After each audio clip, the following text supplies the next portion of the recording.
ridiculous. Well, here's the thing. Maybe. Sometimes. Tell me about this. I want to know more. Oh, yeah. No. Holy cow. We've had a lot of fun.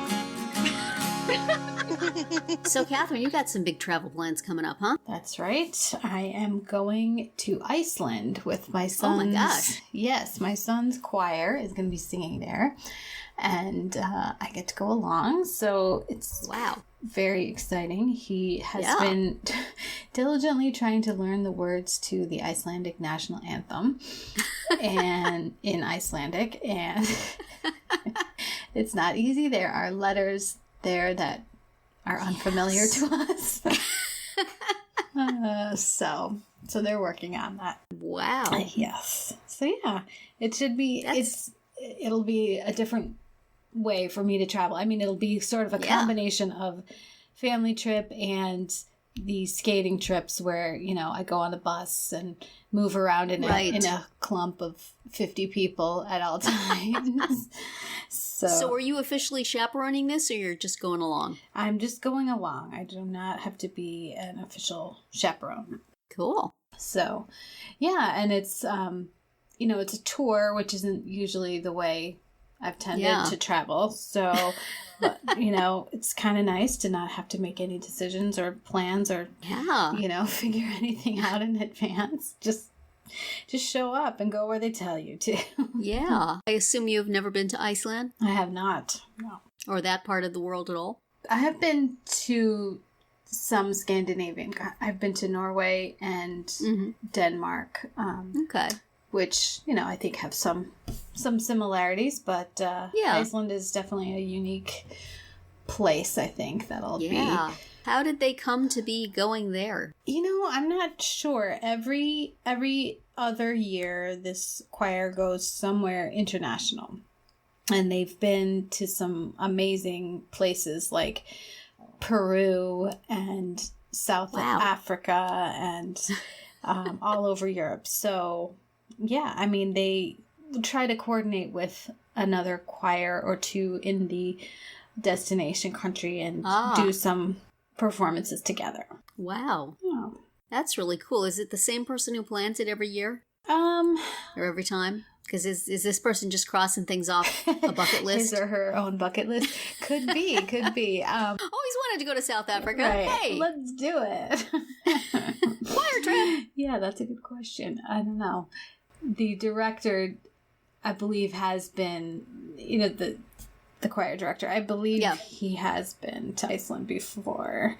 So, but maybe he wanted to go back. You never know. Yeah. And these are 8th graders? No, they range from about 5th. The youngest ones are probably 5th or 6th grade. Just finished 5th or 6th grade up through finishing 8th grade. Wow, that's young for a trip like that. Well, they have to go before their voices change. Because this is a boy choir. Oh, that's rough. So if you hit puberty right before the trip, they say, I'm sorry. Well, this happened. You have to stay home. That happened to a friend of ours. His voice was changing like during the trip, and he basically had to falsetto his way through the entire trip. So, yeah, it can happen. Oh, that's rough. Yeah. Poor boys. So those are, you know, just some of the things that could happen on a choir trip. And today we're going to talk about travel. So I'm going to jump in and say hello and welcome to Parenting Roundabout, a weekly podcast about the things that parents are talking about, obsessing about, and complaining about right now. I'm Catherine Haleko, and with me today is Terry Morrow. I should have learned how to say hello in Icelandic. I have no idea.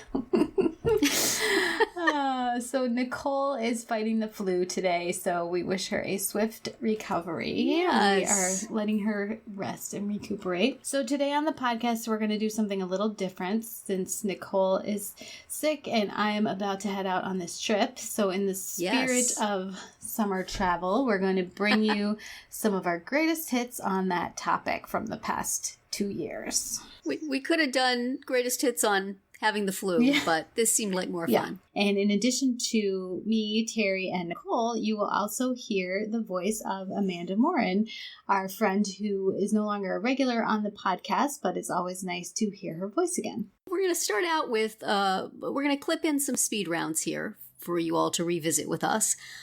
First, we have a few speed rounds on how we plan for travel, as in, do we plan for travel, or do we just wing it? We also talked about where in the world we would like to go if we could go anywhere. I don't remember if Iceland was on that list, but you can cross it off if it was, Catherine. That's right. I just came back from, well, it's been about 2 months now, from a trip to Arizona.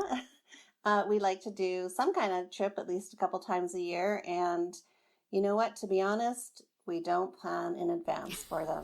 They're very last minute. So I'm wondering, what do you do, Terry and Catherine, about your family trips or your personal trips? Do you plan in advance? Are you pretty much wing it and let's see what happens? How do you work with it? Catherine? When we went to Italy last summer, which was, a 2-week long big trip, we planned some basic things, like we had a place to stay everywhere we went, and we had some train tickets, and we rented a car at one point, and we took care of all that ahead of time. But in terms of thinking like, okay, on this day we're going to go to this museum or, attraction, we didn't do any of that. We just said we're going to figure that out when we get there. And generally that worked pretty well because I just didn't want us to feel overscheduled and have a lot of pressure to do, today is Tuesday, we got to go to the Coliseum. So it was better, I think, to just see how we felt. We did miss out on maybe one thing, like there was this really cool tour in Venice of the dungeons and underground parts of the Doge's palace that we could have gone on, but it was all booked up by the time we read the guidebook and figured out that it was there. So we missed out on that, but we also had some fun things that happened that we couldn't have planned. Like we left to the last day to go to St. Peter's Basilica in Rome, and so then we turned up and the Pope was outside giving an audience, so we didn't actually get to go inside because it was closed because the Pope was outside, but we saw the Pope, so that was pretty cool, and it was totally by accident. How about you, Terry? Are you much of a planner when it comes to travel? Well, we usually plan our destination ahead of time because we have a timeshare, so we trade it for other locations, and I start looking way ahead of time when there's more selection, and so generally we know where we're going. In terms of knowing what we're doing when we get there, I have not had success really either way. There was a time when we went to Williamsburg, Virginia, and I bought all our tickets in advance, and I planned out what day we would go to each place, and then there was a Hurricane Irene, I believe it was, and the power was out in everything for 2 or 3 days, including the amusement parks, and then they had to have a day or two to get things back working and all the water out of things. So that didn't work out so well. Other times I'm always the one who has to plan, and I would really just like to go someplace and sit with a book for a week. That would be my ideal vacation. So I don't like planning stuff so much. So then in that case, a lot of times we'll just go and then see what there is to do and kind of decide where we go. But when I was growing up, we would go on some really fancy vacations that my dad would plan to the day. Wow. And that was nice. I think the key is it's nice when somebody else is doing it for you. Mm-hmm. Mm-hmm. It could be. So I just found out now I have a friend who's going to become a Disney travel agent. So I may have to have her plan a vacation for us one of these days. Just to support her, not because I don't want to have to plan anything. Well, I think from the sounds of it, we're kind of, we lean towards the non-planning side of trips for the most part. So maybe our listeners can tell us what they do. Welcome to the Parenting Roundabout Speed Round, where we answer a quick question every day to keep our group chat fun going all week long. Last night, my son found out that he got accepted for a 4-week internship in Japan over the summer. So that got me thinking I'd love to visit Japan. Haven't been there, and was wondering, ladies, if you could go anywhere in the world, where would it be? Catherine, got any ideas? Yeah, I've never been anywhere in South America. So and since I don't have to worry about the Zika virus because I'm too old, I could go there. How about you, Amanda? What's your dream place? I'd really like to go to the UK. I'd like to be able to go to the UK and take the train from country to country. Yeah. But I really wanted to say Canada just to get on your good side. But I've been to Canada. That's right. So. Anybody who says Canada gets brownie points. Terry, how about you? Well, I did taking the train all around the UK and Europe when I was in college and enjoyed it very much, and have traveled to parts of Europe later on with my mom, and been to Hawaii a few times and Caribbean a few times. I don't really feel like there's any place I'm dying to go. So I think where I would like to be is just someplace, on a mountain someplace, just remote. And as long as it has internet, it can be remote. It just has internet. But other than that, just to hole up someplace peaceful and out of the way and read and write. And I would probably get bored after 5 minutes. But the idea of it appeals to me. Possibly Sounds someplace in good. Canada. There you go. I was just going to say mountain, remote equals Canada. A nice lake someplace, Oh, Banff, Lake Or Louise. I was going to say, or me. Oh, I've been to Banff actually, and it was very nice. I would go back there. There you go. And I've only been to Japan. I've been to the airport in Japan, but I would love to go visit Japan. And I think I would also like the Greek islands. That's I have dreams about that.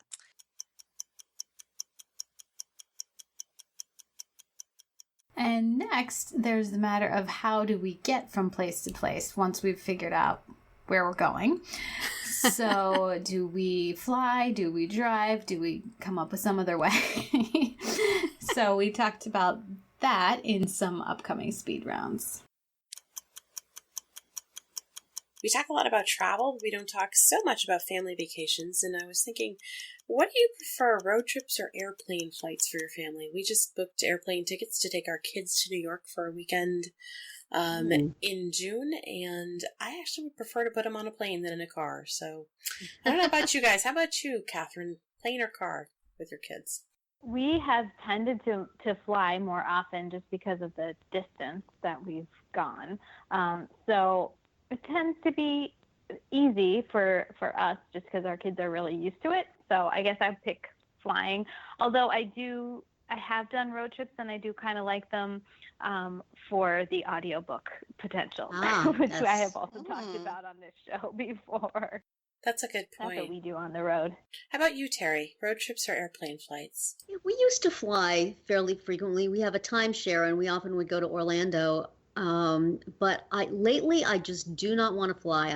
Everything I hear about it sounds so inconvenient and awful. So we've been trying to just go to places that are road trip friendly, but it really limits where we can go, because there was a time where we could drive like 10, 12 hours to someplace and it wouldn't be a big deal, but our bodies are now no longer of an age where that is comfortable to do, my husband and I. It's like after about an hour and a half, you start getting cramps in uncomfortable places. And so that means we really can only go someplace in, the tri-state area, which is kind of limits us. So we will probably have to have an airplane trip. But right at this particular point in time, I would say I prefer road trips. And now, Nicole, I know your husband is on planes often. Does that mean you guys do road trips more than plane trips, or what's your preference? No, I tend to despise road trips with him. Just him. That sounds like a speed round on its own, doesn't it? Yeah. I like to fly with him because he's so he's just so adept at managing. He's like master of all airports. So I just kind of go into blind faith mode and kind of follow him around the airport. I hate if I were to do it myself, I would do a road trip because I hate flying by myself. But if I had to do it with my family, I would fly as opposed to a road trip. Well, Does that make sense? That We have a totally lot does. of caveats on this. Yeah. Yeah, we do. We do.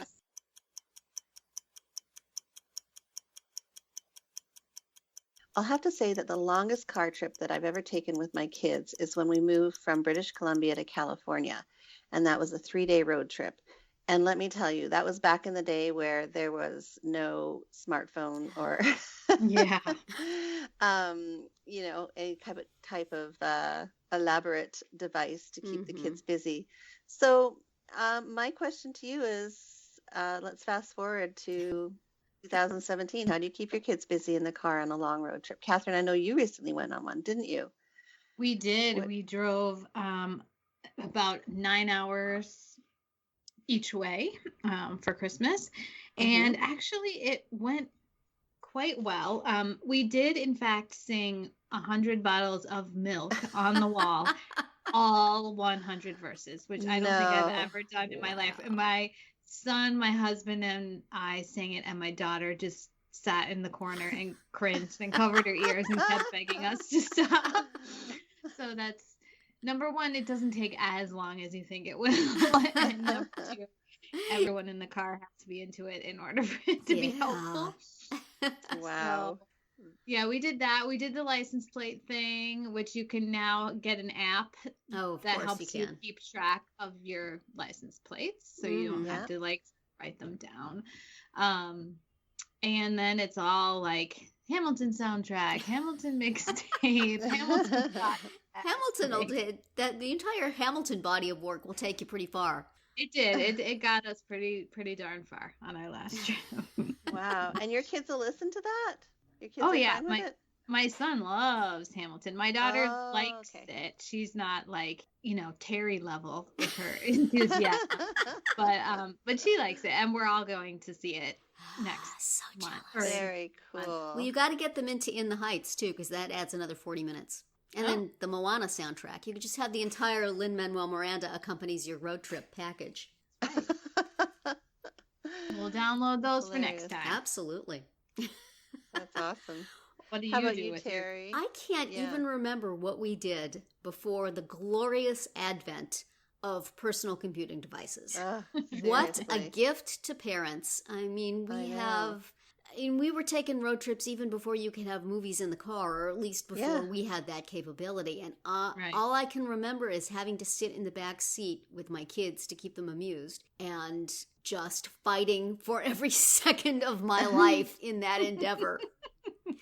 I remember it being difficult, and we tried all those things, the songs and the counting, and just having the immense bag of tricks so that when one thing became boring, you could immediately substitute something else. Now it's a piece of cake. Everybody's got their own phone. All I have to do to get through road trips is make sure we have a charger. Yeah. And everybody can plug into it. We don't want anybody's battery dying, because then we're right back in the thick of it. But, we're all each staring at our own personal screen. And of course, as you guys are discovering now, a great way to keep a kid occupied during a road trip is to have her drive. Yes. Yes. We had my daughter drive to the Arizona border, which was great on our last trip. There you go. So.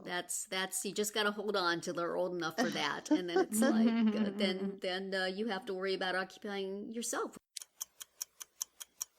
So yesterday we talked about keeping our kids busy on long car trips. And today we're going to talk about how we keep ourselves busy on long car trips. Nicole, we had to be sending her gifts on Facebook to keep her awake as she travels through the Arizona desert. So did that help? And what else did you do? Well, yes, it helped because gave me a few seconds of amusement. And then the other thing that we do too, since we have the added value of smartphones, is we use an app called Field Trip. And that basically, wherever you're driving or, as you're heading along, it points out places of interest and, either whether it's historical or current or something that would be, interesting for people That's to neat. know or check out. Yeah, so it keeps us amused. And although in the desert there's not much. Look out. Cactus. There will be a tumbleweed coming by in Exactly. 0.4 miles.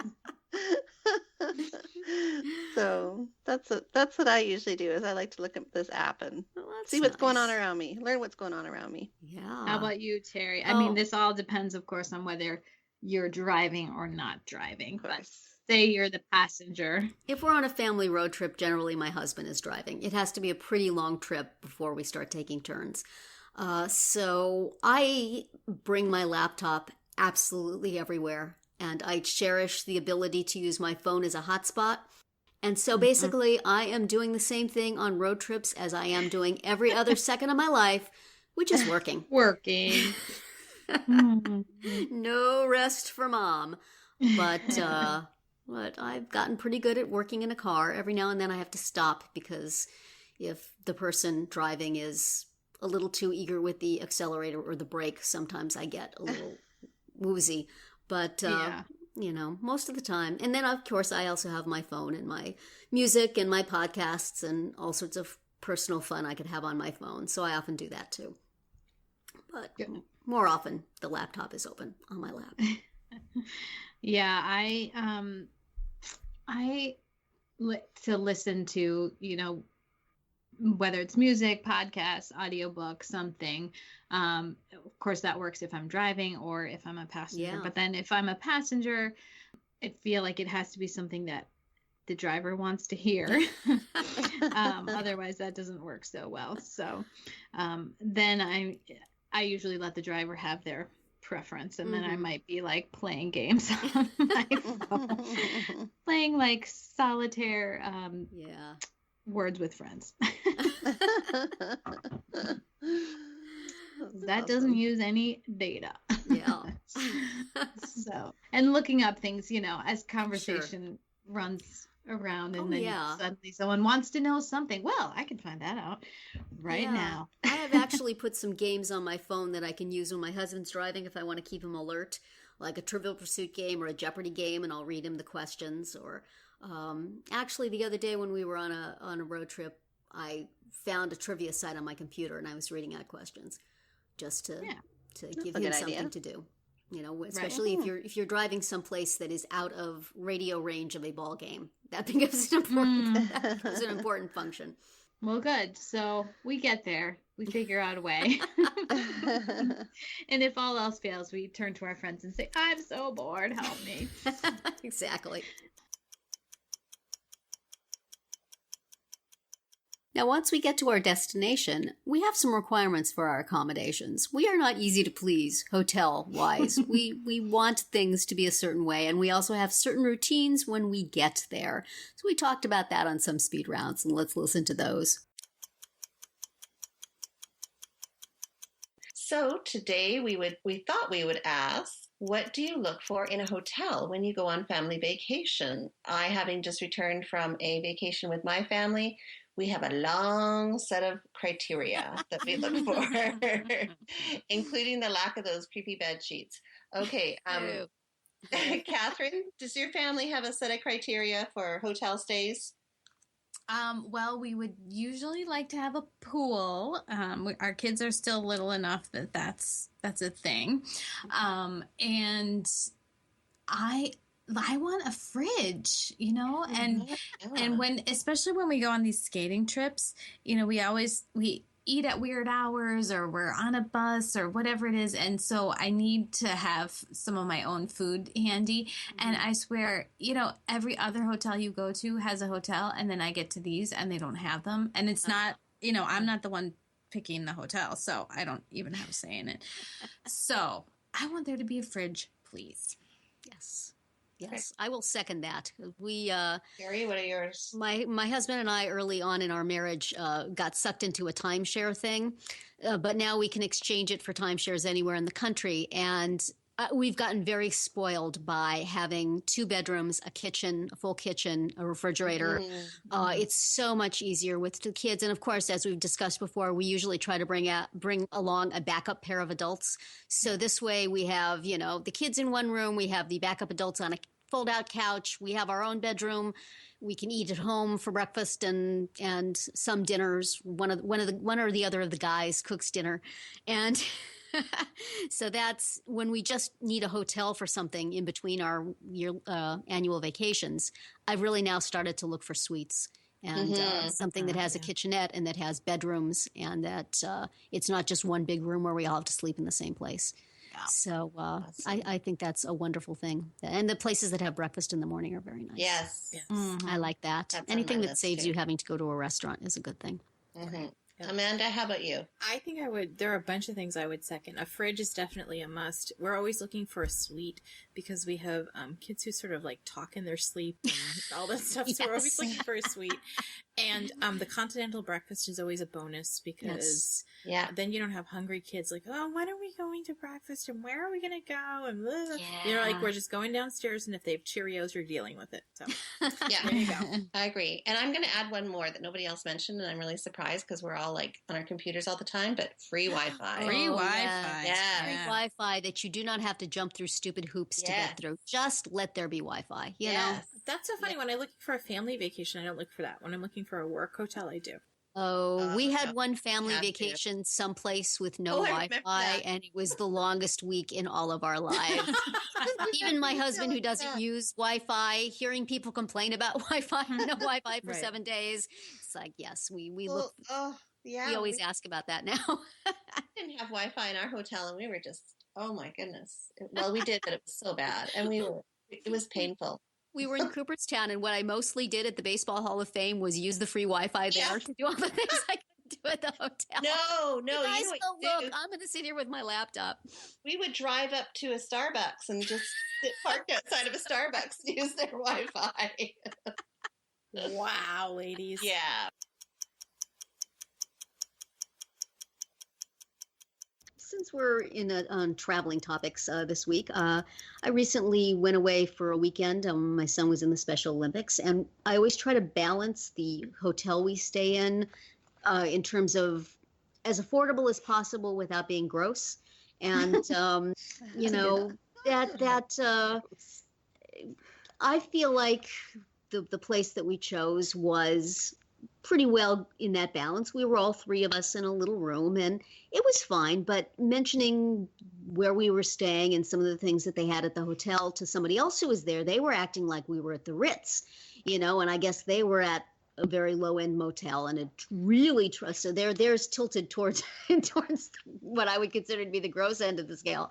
But I didn't think we were being that spendthrift, but then I was feeling a little defensive. So I thought I would ask you guys, when you go away and stay in a hotel, whether you're on a road trip and you're picking a place to stay on the way, some place you're not necessarily going to stay for that long. What do you do? Are you just looking for the cheapest place that has a bed and 4 walls, or are you looking for a certain minimal level of comfort? Nicole, when you guys travel, what are you looking for? Oh, these days we are hotel snobs. Are you? Yeah. I am so over staying at the Dump Inn. I've had my day, and now not super high end, but yeah, it's got to have a few amenities. So we're kind of wimpy that way. Yeah. Does a place selling Starbucks in the lobby automatically make you in a posh hotel? Because no. It just means that you're in a hotel that overcharges you for coffee is basically it's nickel and diming you. Amanda, what do you guys do when you travel? We're sort of like Nicole. We're kind of over the Dump Motel. We've done the super cheap a couple of times where it's been so bad that we had to go out and buy our own towels because we were afraid to use the ones there. So the comfort of peace of mind has overridden the comfort of super cheap, and we're in the mid-level. I don't, we're not like super posh. In fact, sometimes I stay in those places for work when they put me up, and I'm like embarrassed to check in my jeans and t-shirt kind of thing. Those are not the hotels we stay in, but we do go a little. We're the Starbucks in the hotel kind of Mhm. kind of people right now, I think. That level. Yeah. How about you, Catherine? Yeah, I would say that sometimes it just totally depends on what's available. Yeah, that's true. If you we often have to travel with a team or a group, so you're going to get what you get, and that can Yeah. accommodate a whole group. Right. We went to a hockey tournament, and our whole group got in a fight with another room because they were Oh no. complaining about the kids being loud in the halls at Jeez. 8 o'clock on a Friday night. Oh We're my. like, Wow. come on. Oh. They are, let them have some fun. So I Yeah. prefer a place where it's not posh enough where the kids can't, Right. be children, be seen and not heard. But yeah, it needs to have a baseline of clean and Wi-Fi. Refer back to our previous Yeah, speed Wi-Fi. round Wi-Fi. Wi-Fi. That was something. Most definitely. The Starbucks was expensive, but the Wi-Fi was free. So Right. I guess it all balances out in the end.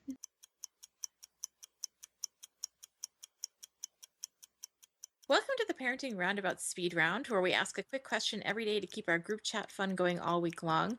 Recently, I was traveling, big surprise, and I was staying in a hotel, and I love my podcast people so much because I can message them and say, guys, you'll never believe what I did as my hotel routine getting into this fancy hotel. And of course, it was like I had to take a shower to get the plague germs off, and I had to rinse out my bra and hang it over the shower curtain rod instead of sending it out with the laundry like normal people do in fancy hotels. So I want to know, what's your routine upon arriving in a hotel room? Nicole, I think you had some interesting routines too. Yeah, now that I think about it, because it's just so second nature. So I walk in, first of all, I check the bathroom, and I want to see what kind of mold is growing around the tub. How long my shower is going to be. And then I go and rip off the nasty bed cover. I look for outlets, and then I start up my internet. Wow. Wow. How about that's quite a routine. How She about has you, it down to a Catherine? science. What about you? I usually open the curtains because I feel like you go into a hotel room and it's like a dark, scary cave. So if it's daytime, then I'm opening the curtains so I get some natural light going on in there. And then I'm probably like Nicole, connecting to the Wi-Fi as soon as possible. That's totally fair. How about you, Terry? What are you doing upon I don't know that I arriving? go to hotels all that often enough to have a routine. I suppose I must. I guess especially if it's a pricey place or if it's one of our timeshares we've exchanged for, I go around looking for stuff that looks run down or disgusting so that I can be upset. Yeah. And then I unless I'm staying there a long time, I don't like to unpack. My husband, however, wants to unpack if we're going to be there for 5 Oh, I minutes. hate that. So his first thing is always to check out the drawer situation and start putting stuff into drawers. And I'm like, did we bring any drawer liner? We don't know what's been in that drawer before. So what is the least favorite of the garments that I brought? I'll put that down as a liner. A buffer on the bottom. That's so funny. Jeans, when we're someplace hot, put the jeans down. So I guess that's about my Funny. routine. I don't But I think I've probably ever plug in unpacked. immediately also.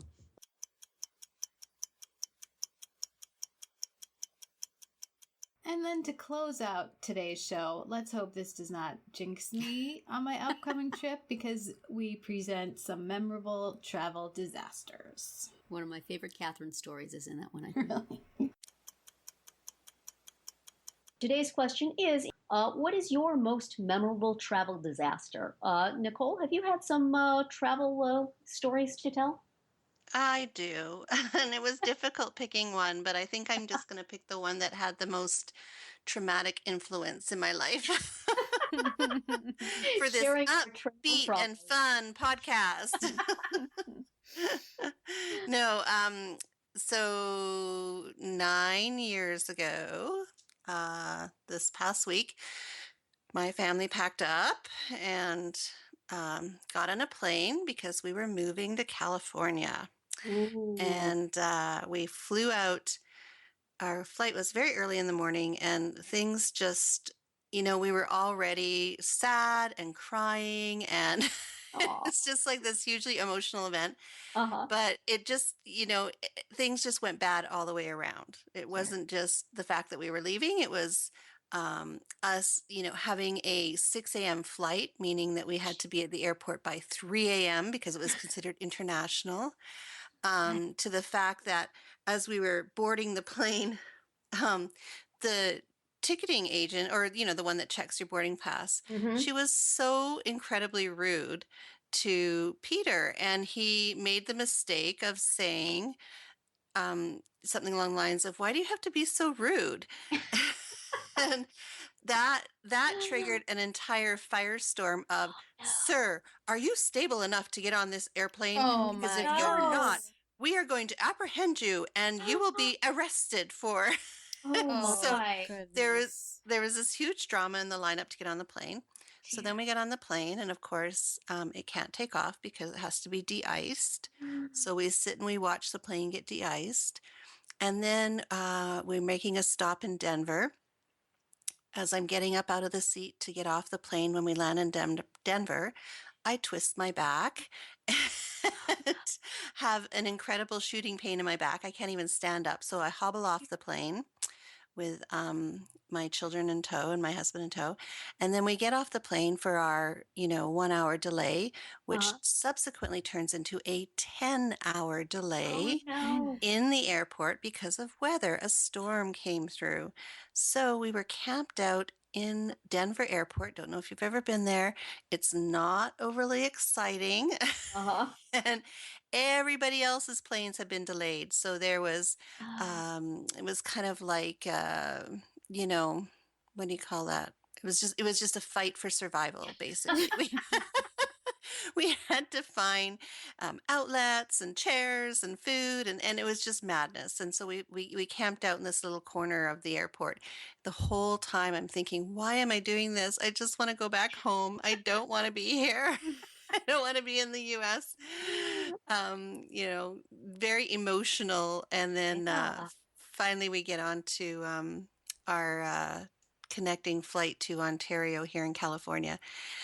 Bumpy as heck all the way. So it was just kind of a miserable event all the way through, with weather and emotions and my back, of course. I mean, I was barely standing by the time we got off the plane in Ontario.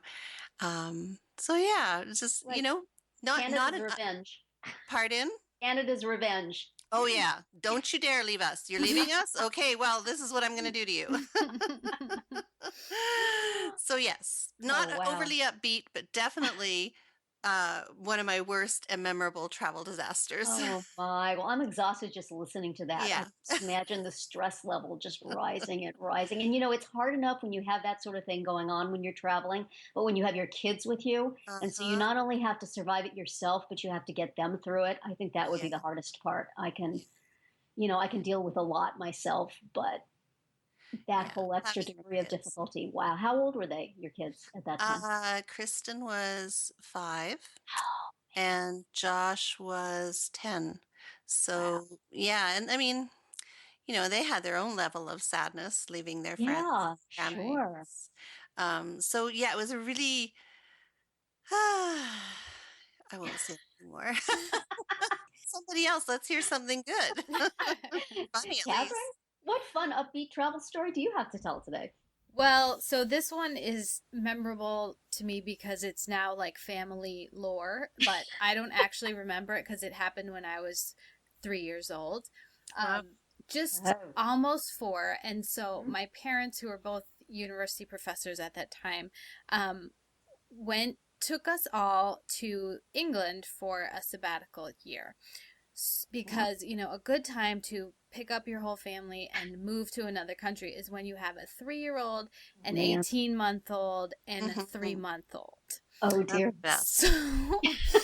So they put us all on a transatlantic flight, get us to England. They have reserved a station wagon, because they will need a large vehicle to transport 3 kids and all of our stuff for an entire year. From the airport to whatever tiny little cottage that they rented.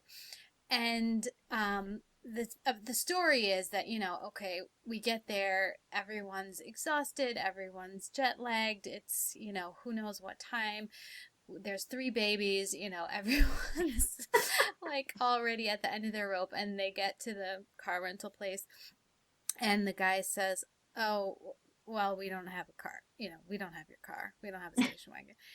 And my dad's like, well, we reserved a station wagon, we really need a station wagon, like, what are you gonna do? And the guy just says, well, we don't have it, so you're gonna have to wait. And he's like, I'm gonna have to wait with all these children. He's like, here's what I'm gonna do. I'm gonna put each one of these 3 kids up on your counter here, and they're all gonna start crying, and as soon as you get me a car, I'll pick them up. So that's what he did, and eventually we got a car. So my dad is good at handling these kind of scenarios. Yeah. That's That is awesome. awesome. Deal with my kids until you can resolve the problem. Right. It's called natural consequences. That's Yes. Absolutely. That is wonderful. Love it. Well, that is a fun story, as it turned out. My story is not quite so dramatic, but I can't remember how old my kids were when this happened, but it was an instance where I was working for a magazine, and you know what? I didn't have kids yet when this happened.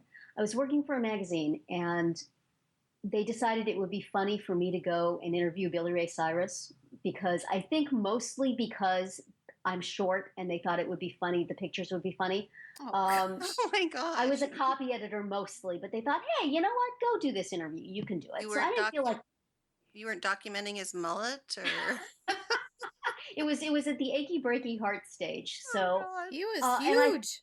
I thought, I can't say no to this, and this is a good opportunity, and I'm going to go interview a celebrity, and isn't this the sort of thing I want to do? So I went off to do it, but it's like I was really split because I'm a homebody, and I think I had not been apart from my husband since we got married. And so it was like, okay, professional woman going out to do this stuff. And so I get on the plane and so I'm flying to Lafayette, Louisiana to meet with him on his tour. And, everything starts going wrong with the plane. We're having mechanical problems. We're getting them fixed. Oh, the wings need to be de-iced. And we wound up sitting on the runway for hours and hours. And the whole time I'm thinking, I'm having this feminist existential crisis. This is what you do. This is what happens when you leave your home to go out and be a professional woman. You're going to die on this plane. Oh, no. And then, when they spend a long time fixing and de-icing and talking about the weather, then when they finally say we're going to take off, you think, are you sure? I'm not sure I want to do that. We can wait a little longer. Maybe.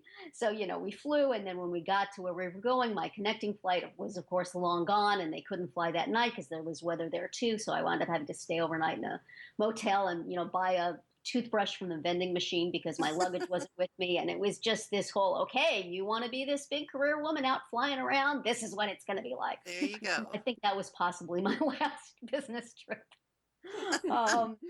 After that, I just said, you know what? Copy editing is good. I'll just sit at this desk and copy edit.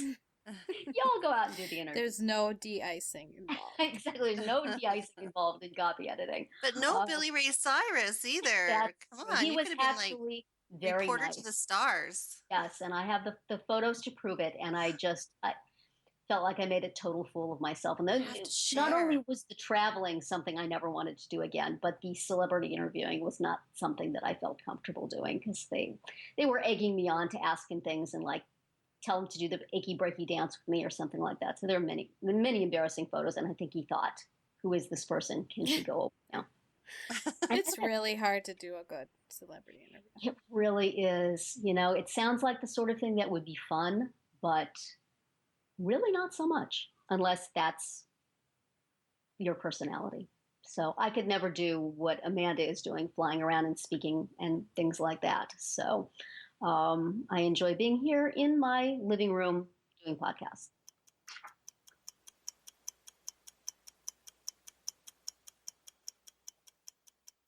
And that's going to be it for this week's episode of Parenting Roundabout. We hope you enjoyed it, and usually we hope that you'll join us every week, but next week we will not have a new show. In fact, we're not going to have a new episode until 2 weeks from today. In the interim, please follow us on Twitter. I'm going to be linking to some past episodes that you will enjoy about summer fun, and we'll have some quote graphics up for that, and we'll try to keep plenty of things to put in your ears going on Twitter and Facebook over the interim, but come back in 2 weeks to hear our next new group chat, and followed the following week after that, Speed Rounds will be back, and round 2, I think, as well. At some point. Yeah, it'll be back. Listen to round 2 to find out when we're going back on that one. But you can listen to all podcast episodes, past and present, on parentingroundabout.com, or you can download them from iTunes. Please subscribe so you get all of our podcasts and mini podcasts. It's okay. You can subscribe right now, and then you won't have to do anything for 2 weeks because it will be empty. You can take that time off. You can also follow us on Twitter, where I am at Momitude, Nicole is at Nicole Eridix, and Catherine is at C. Haleko. You can also follow the podcast on Twitter at Roundabout Chat, and look for us on Facebook, Pinterest, Tumblr, YouTube, and Instagram too. Best of all, stop by our podcast page at parentingroundabout.com and read recaps, find links on all the stories we mentioned, and talk back in the comments. Thanks to John Morin for providing our in and out music, and I wish everybody a great couple of weeks.